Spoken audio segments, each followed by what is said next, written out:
Hey guys, I'm back. So I played with the Oukitel U18 for about like all evening, and I'm liking it a lot. So first things first, this phone sells for $170, I think, on GearBest or Banggood. That's a really good price, considering you're getting a pretty nice looking design phone. Although it's completely or unoriginal. Anytime you get a phone for under 170 bucks, that's total budget range. So if you just going by looks, I think the Oukitel U18 it's looks pretty good. I mean, you put it next to the iPhone 10. Other than the obvious bezels at the bottom, if you look at the top and the sides, actually looks pretty damn close. A hell lot better than the IOAX phone I tested with that fake notch a month ago. So you put these two phones side by side. If you kind of ignore the bottom, you can't tell which phone is it's $1,000 phone. The other is the $170 phone. So now you look at the back. I like this a lot too, but as mentioned, it's a complete rip-off of the Huawei Mate 10 Pro. But I like it. So the fingerprint reader, it's fast and accurate. I mean, it's accurate. It's not super fast, but it's not slow. It's okay. So let me try again. So it takes about a quarter of a second. So let's talk about this notch. So obviously Android software does not support this notch yet. It will probably starting with Android 9.0, but as of now, this is a Android 7.0 in the box. Does not support the notch. So what they did is basically just cut off the screen. This UI is not designed around the notch, so that means, check this out, you can't swipe from notification when you're swiping from the bottom. That's because this phone wants you to swipe from the top for notifications, but this device doesn't know that the top of the display is actually here because it thinks it's here. So instead, to get notification, you have to swipe from the part that's not a notch. So right here. So I can see that being a slight problem because it's bad enough they make you reach all the way to the top, because you know me, I always like phones that let you swipe from here. Bad enough they have to reach for the top, but you can't even swipe here. You have to go to the left or right. But fortunately, the screen isn't that big, so it's not too hard to reach one hand. This is a 5.85-inch IPS LCD panel with a 21:9 aspect ratio. So that's 21:9 is pretty crazy. That's even taller than the Samsung Galaxy Note 8's 18.5:9 aspect ratio. So the taller the aspect ratio is, it means the phone, it's a bit easier to grip because it's more narrow. So you see palm rejection seems to be a bit of a problem, or maybe I just have fat palm. So when I hold a phone in one hand, a lot of times it'll do this because it thinks I'm touching the home screen. So that's a problem.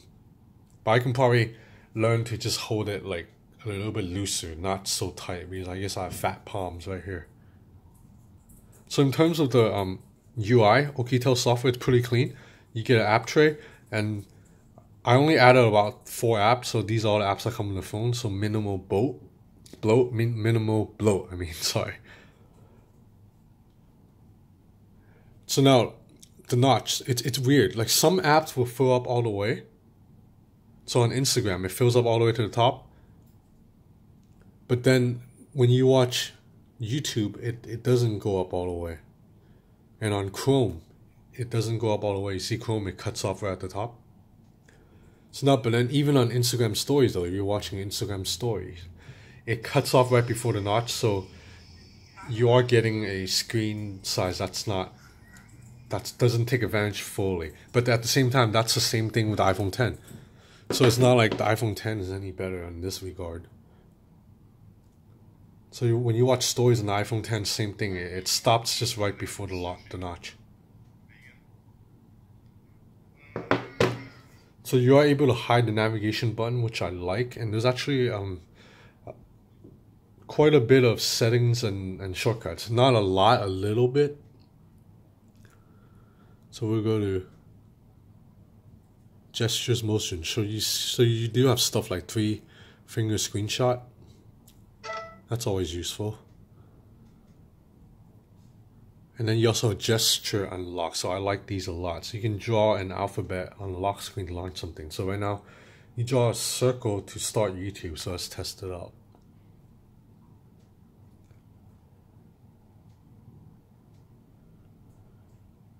Okay, so it's a little bit slow. Not quite anywhere near as fast as the OnePlus 5T on that phone it's like instant, but it works. So the display quality is okay. It's an LCD panel, so it doesn't look as good as the iPhone U Pro's OLED. And as I mentioned, see, they don't even let you, on YouTube, you can't fill up the display with the videos. You have to get letterboxed on the right and left side. So that's pretty annoying. I think it's because this aspect ratio is so odd, 21:9, that if you stretch it out full screen, it will really crop off the top and the bottom. So speaker sounds okay. This is 50% volume right now. 100% volume.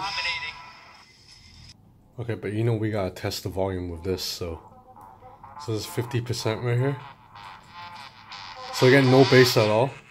Easily muffled speakers.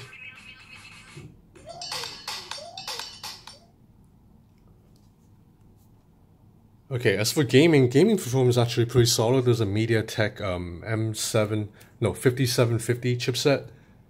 I was playing Tekken on it. You know, Tekken's a very graphic intensive game and it ran fine without problems. Although the phone does heat up a little bit. So now moving on to the camera. There's two cameras on the back, supposedly a 16 and 13 megapixel. And you know how it is with Chinese phones. You can never tell, or you know how it is with smaller Chinese phones. You can never tell if the second camera is real or not.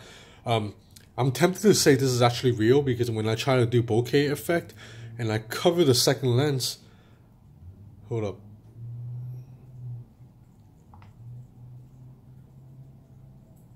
Because when I try to do bokeh effect and I cover the second lens, it does pop a message saying, see, make sure you're not covering the lens before you start shooting. So that implies maybe there's actually a real second camera, or at the very least there's a sensor there that can tell you're covering the lens. But nonetheless, bokeh effect shots look pretty bad. It's that same kind of fake bokeh that's just a circle. Now look at this picture right here. So this is supposed to be a bokeh effect, but really it kind of blurred out right here when it shouldn't be. Because you know a proper bokeh would go around like her outline instead of just like her head. Otherwise, photo quality it's on par with all the other budget Chinese phones, meaning not great, but definitely usable.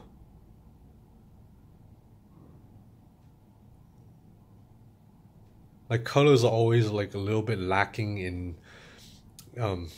like the colors are just not that lush. They're a little bit kind of oversaturated, but not in a good way, not like in the Samsung way. Details are pretty solid though.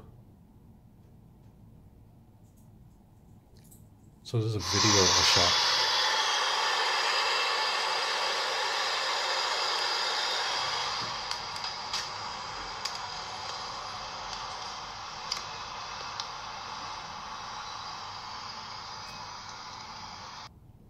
The camera app is pretty easy to use. It's that standard stock vanilla camera app that you find in a lot of budget Chinese phones. So they do have Face Beauty, which is you know, that same thing where they slim your face and they enlarge your eyes. So it's a little bit creepy. So you do have a pro mode, which is manual control. And you do get to see the real-time change in ISO.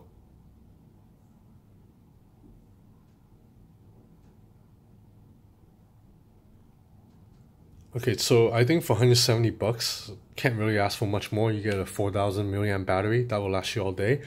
And it's designed that if you're okay with it copying Apple, I think it looks pretty good. But obviously it's up to you whether you think this blatant copy is tacky or if it's acceptable. Definitely worth a look though, because 170 is pretty cheap considering the iPhone U Pro is like 400 bucks.